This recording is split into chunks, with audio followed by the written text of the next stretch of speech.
La cave de l'Hôtel de Paris a été creusée en 1874, donc 140 ans cette année. Nous sommes à 10 mètres sous terre, donc 1500 mètres carrés de surface entièrement creusés dans la roche. Nous avons environ en stock 350 000 bouteilles, plus de 3000 références en vin, certainement la cave hôtelière la plus importante du monde.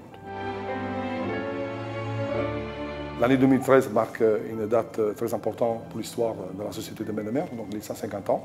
Le vignoble éphémère, créé plus pour décoration par le paysagiste Jean Mousse, nous a donné l'idée de faire du vin. Il s'agit de 300 pieds sur 4 cépages, donc pour les blancs du muscat d'Alexandrie et du Chasselas, et pour le cépage noir, du muscat d'Hambourg et du cardinal, qui est plutôt un raisin de table. Début septembre, on a constaté que la maturité des raisins était optimale et nous avons décidé de vendanger le 10 septembre à 6 h le matin. Donc on a même profité de la fraîcheur du matin pour éviter que les raisins subissent une augmentation dans les températures et pour éviter aussi une préfermentation. Et donc, on a réalisé 230 kg de raisins qu'on a amenés au château de Crémant.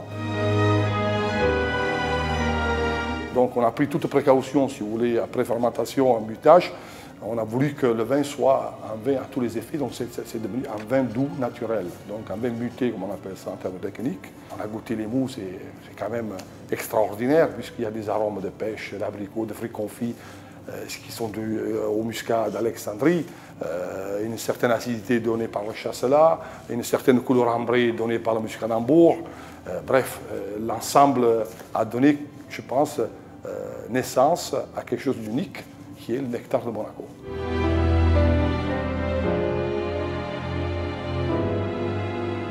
Et voici le résultat. 150 flacons de 375 ml. Voici l'habillage. Étiquette blanche, coiffe en cire rouge, et donc pour rappeler les couleurs du pays. Chaque bouteille est numérotée de 1 à 150, et donc qui seront destinées uniquement à quelques privilégiés.